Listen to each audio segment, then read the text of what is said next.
Galing nito, may harang sila. Nilagyan nila ng harang yung kanilang tindahan, kaya hindi pinasok ng baha. Ayun tuyo yung loob. Dito sa kabila, walang harang. Pinasok hanggang loob nila. Mababaw lang pala kaya ng tricycle.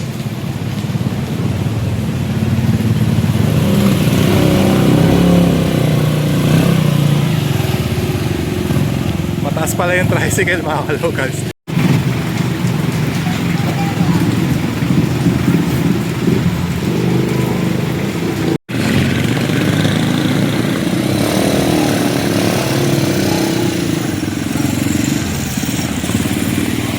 Tumirik na yung kolong-kolong ni Kuya. Tinatulak niya na lang. Karsada Gary. Karsada, ikaw na ba nagpagawa ng karsada? Hindi para sa sasakyan lang yung karsada. Para sa tao rin, sa lahat ng buhay. Kaya gusto ko tayo na mangyari. Ay huminto rin. Nagagaan pa sa karsada.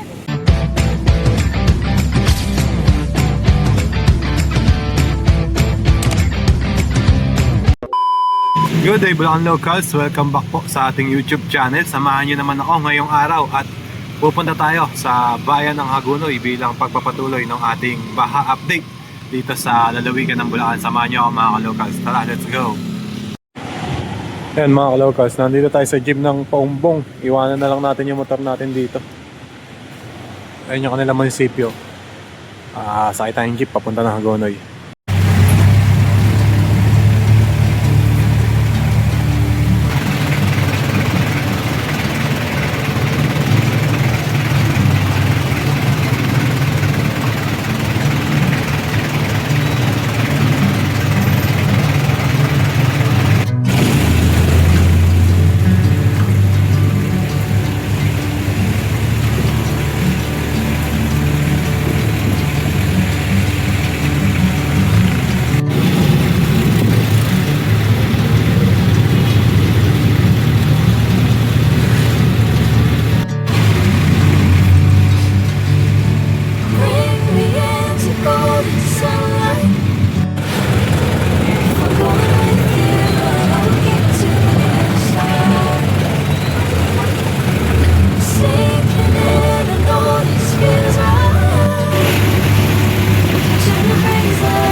Yes, sir.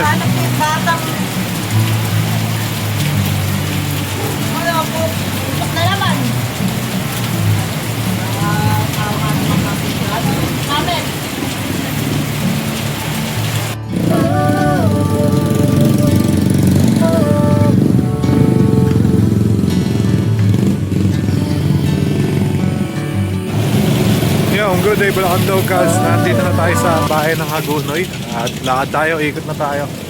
Nasa harap tayo ng kanilang munisipyo. Ayan yung kanilang munisipyo, pamahalang bayan ng Hagonoy, Bulacan. Mababa yung kanilang munisipyo na pag-iwanan ng karsada, pero walang baha dun sa harap ng munisipyo dahil meron silang tawag ba doon, pump ba yun? Hinihigop yung tubig palabas. Eto, mataas na yung karsada dito, nataas na.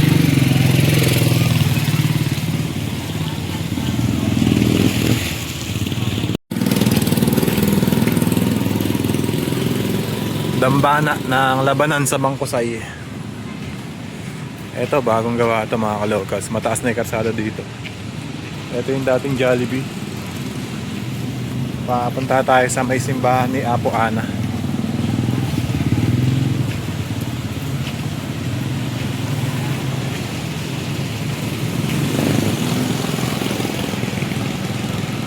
Dito sa parte na ito mga ka-locals, walang baha. Pero pagdating dito sa simbahan, tignan natin. Ayun, kung mapapansin nyo mga ka-locals, sa akin natatayuan natin walang baha.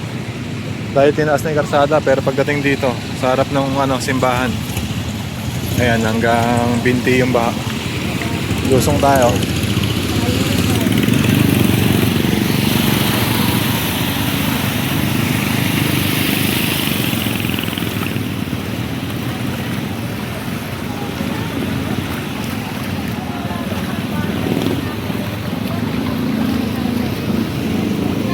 Ayan yung harapan ng simbahan mga ka-locals.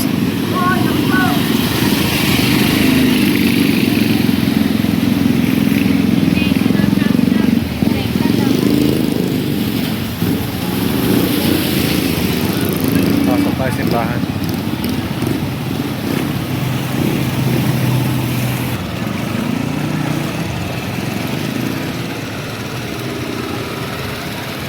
May baha pa rin dito sa loob ng patio pero hindi kasing taas nung nasa labas.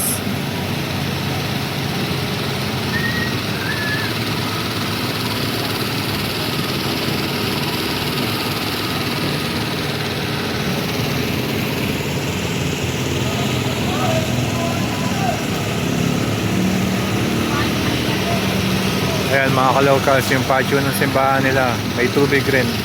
Pero hindi siya kasing taas nun sa sa labas. Sarado yung loob ng simbahan eh. Hindi tayo makapasok. Ikot tayo mga ka-locals. Baba yung kanilang charger. Talagang mahal. Kahapon sabi ko. Dahan-dahan naman ako. Karsada Gary. Karsada, ikaw na ba nagpagawa ng karsada? Hindi para sa sasakyan lang yung karsada. Para sa tao rin. Sa dahan ng buhay. May gusto ko tayo na mangyari. Ay huminto rin. Nagagaan pa sa karsada. Naabutan kayo, nababasaho kayo no? Pag malakas yung alon ano? Ano bang problema sa akin? Hindi kaya alam. Bigyan naman nila ng pagka nasa tubig. Dahan-dahan naman ang patakbo hindi yun. Parang kanilang sarili nila. Pagdahan-dahan naman kahit pa paano. Yung kasi kahapon, nagsalita na hindi maganda ako na may pakisuyo. Dahan-dahan lamang po. Kanahan mo kasabi-sabi, bakit ikarsada kahit may, hindi ko naman sinabing hindi karsada. Ngayon, kung ikaw nagpagawa niya, hindi mo sila nagpagawa niya. Hindi mo naman siya babay may pakisuyo. Anong pangalan niyo tayo?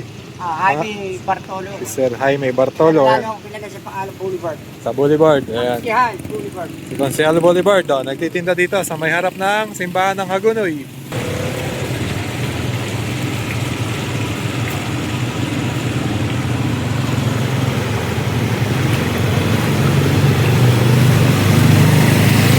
Taas ng mga tricycle dito mga ka-locals. Ang tawag nila dyan, tikling. Yan na lang yung nakakabiyahe ngayon. Hindi na kaya ng mga maliliit na sasakyan.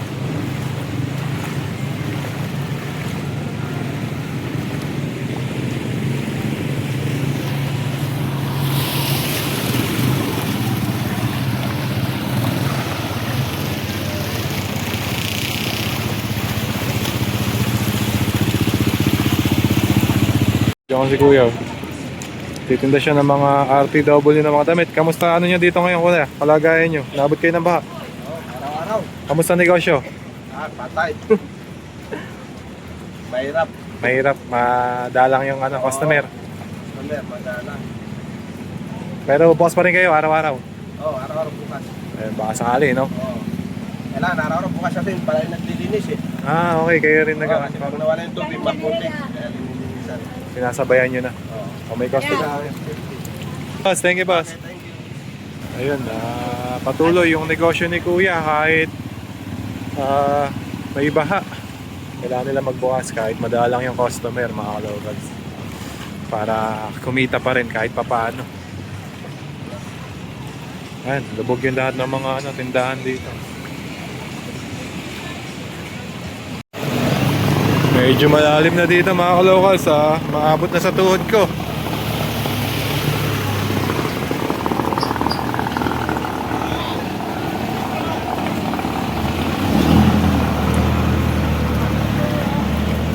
Nagdadrive si Kuya, terminal. Nakasabi po ka sa gabi ah.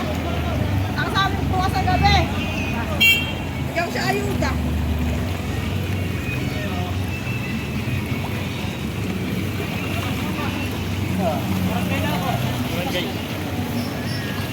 Yung terminal nila dito.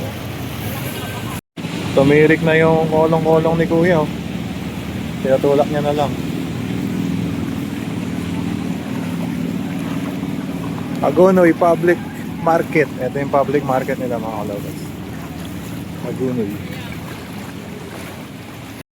Ayan mga kalawkas, yung kanilang public market. Hagonoy Public Market.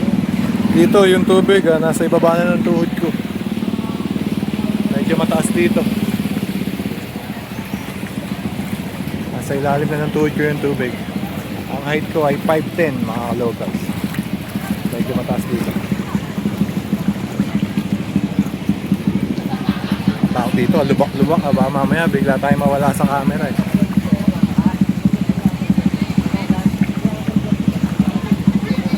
Gabalton Market.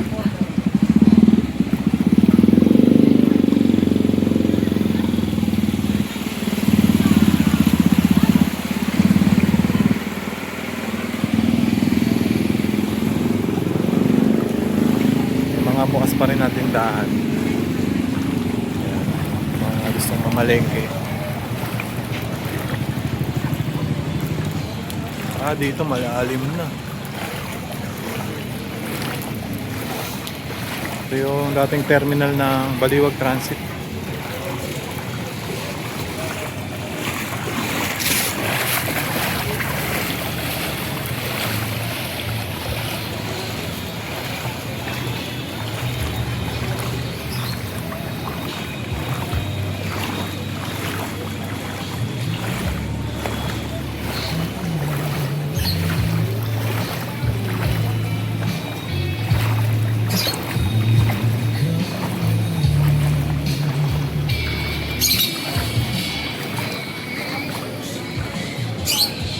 Hanggang hita na ni Kuya yung tubig dito. Yun o. Hindi tayo diretso dyan mga kalawkas. Wala na ding nabiyahe na ano dito, na tikling.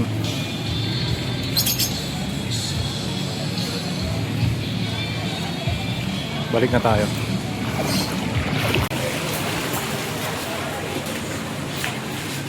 Dito sa loob ng palengke wala naman palang baha. Walang tubig. Mataas na tong kanila ang public market. Wala nang tubig dito mga kalawals.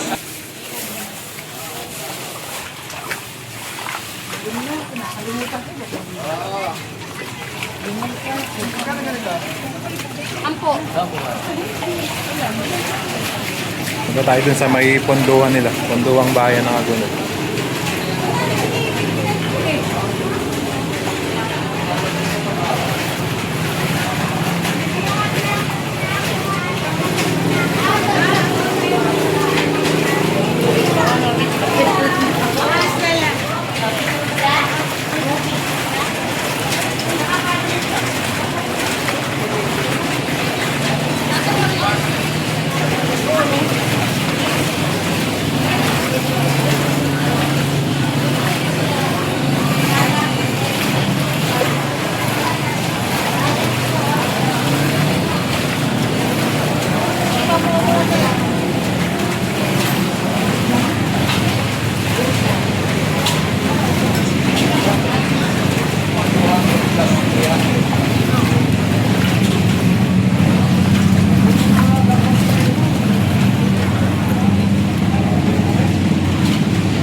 Ayan, ponduhang bayan nila mga kalawkas. Sir.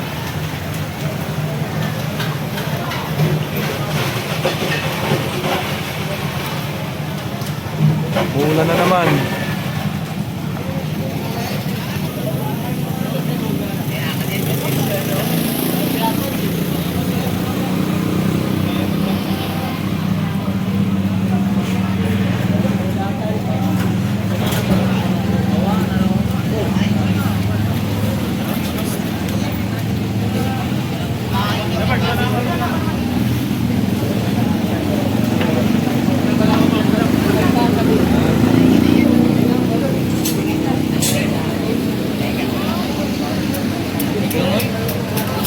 ang kanilang mga hanap buhay dito mga kalokal sa puntuang bayan ng Hagonoy. Ayan.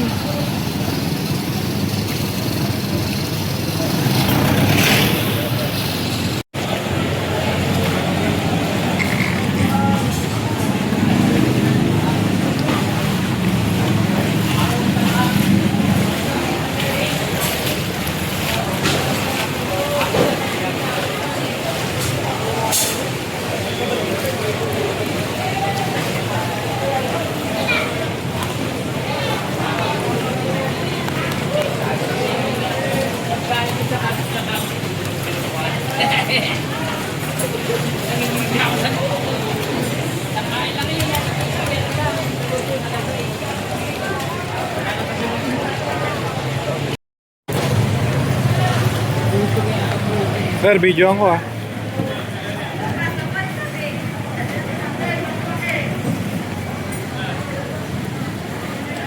Pinipilian nila yung mga isda, mga kalocals. Tay, anong isda yan, Tay? Sus pa. Asus. Pinipilian niyo po by size.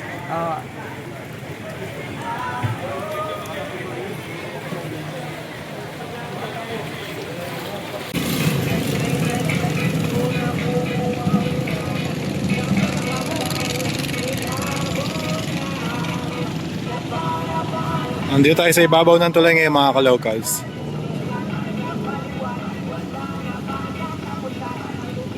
Pantay na yung tubig sa ilog oh, sa terminal nila.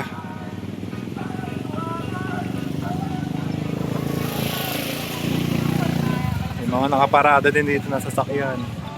Abutin na yung bahay nila eh. Ito yung punduang bayan ng Hagonoy mga ka-locals. Ayan, tuloy pa rin yung kanilang mga hanap buhay dito. Yan, may mga parating pa rin na mga isda, mga kalakal. Business as usual sila dito mga kalocals. Yung ilog nila pantay na sa karsada, kaya pagbaba natin dito, ayan, pagbaba ng tulay baha na. Hanggang tuhod yung tubig dito mga kalocals.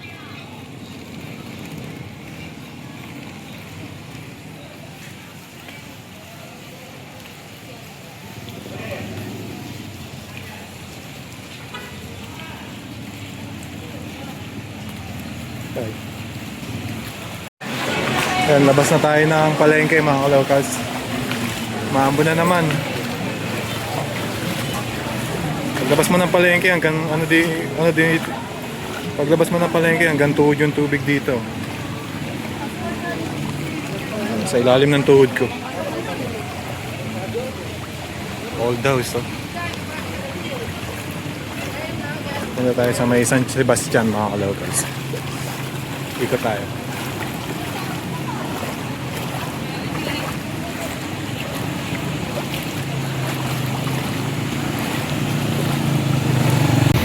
Medyo lumalakas na naman yung ulan mga kalocals.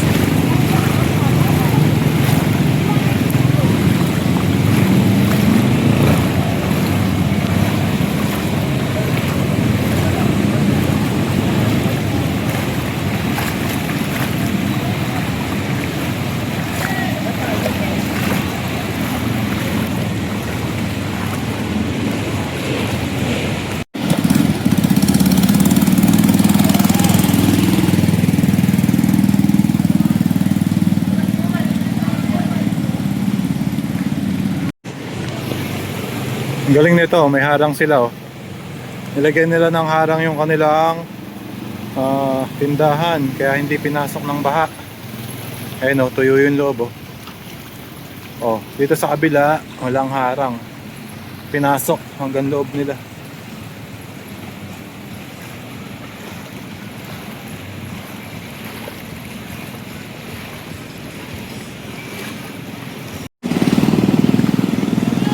Sana hindi malunod yung leon, no? Nababad na yung leon, mga kalocals. Daming jeep dito. Silipin natin yung bahay ni yung Sebastian House. Dito yan sa may San Sebastian. Puntahan natin mga kalocals. Mga kalocals, nandito na tayo sa may San Sebastian. Silipin lang natin yung bahay ni Don Sebastian, mga kalocals.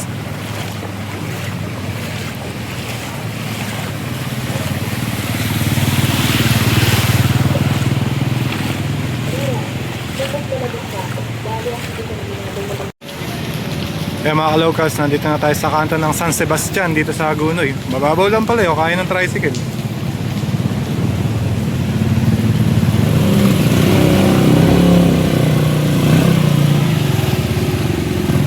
Mataas pala yung tricycle, mga kalocals. Tikling pala yun.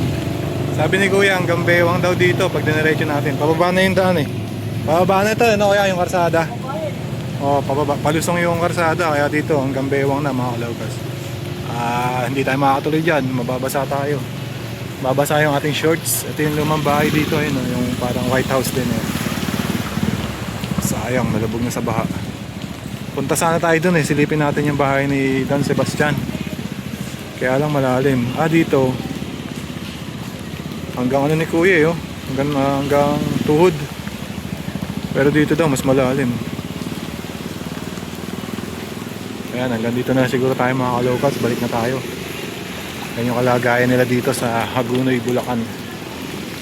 At bukas punta naman tayo sa Bulacan mga kalocals para sa ating part 4 ng ating baha update dito sa lalawigan ng Bulacan. Yun. Huwag niyo kalimutan mag-subscribe and follow mga kalocals sa ating YouTube channel. Maraming salamat po sa inyong panonood. At yun, bukas update ko naman kayo sa Bulacan naman tayo. Yun, salamat. Yun mga kalocals, sa paglalakad ko at pagpunta natin sa mga bayang binaha tulad ng Hagunoy, dito sa Hagunoy, Malolos, Kalumpit, hindi lang baha yung nakita ko, no? Sa baha, mayroong mga nakakalat na basura, maraming basura, iba-iba. Kasalanan to din ng mga kurap na gobyerno mga kalocals, diba? Sa government, yung mga kurap sa gobyerno. Pero meron din tayong parte na dapat nating gampanan. Kailangan din nating alagaan yung ating kalikasan mga kalocals. Yung simpleng pagtatapon ng basura sa tamang tapunan mga kalocals, makakatulong to para yung ating mga drainage system, mga kanal, ay hindi nagbabara. Sa ganun, pag may baha, tuloy-tuloy yung daloy ng mga tubig sa kanal.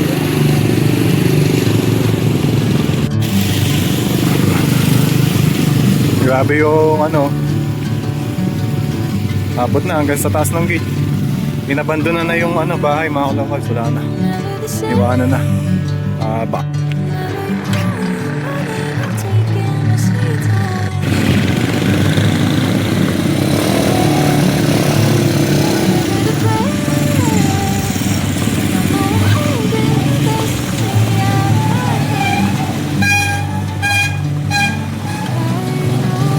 Yung gilid ng karsada na to mga kalocals, ilog.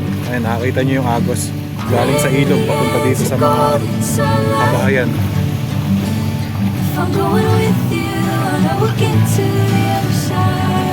Ayun, papasok sa bahay yung tubig. Kaya naman ang tricycle. Alas pantay na yung tubig sa ilog tsaka yung tubig sa karsada.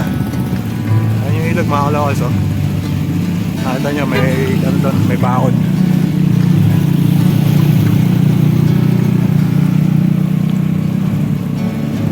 Kaya ng NMAX. Daisy.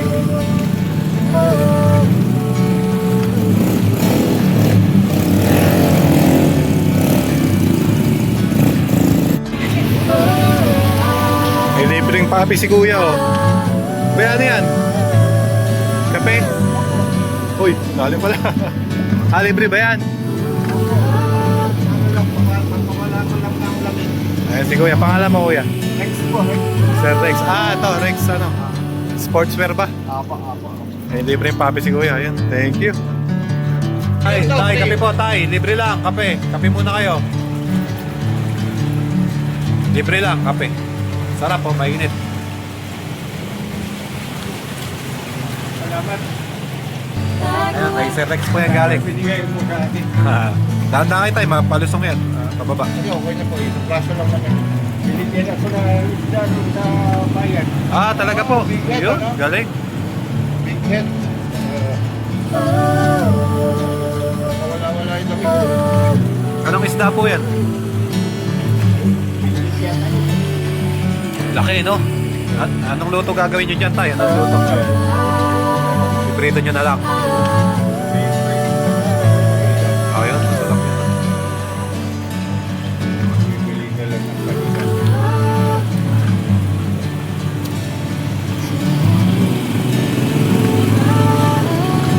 Nakape rin si tatay, yung nagkakape. So, masarap sa ano, pag malamig na tayo, kape. No? Pag malamig panahon, no? Taga saan ho kayo? San Agustin. San Agustin. Di ba sabi ko sa'yo, ano,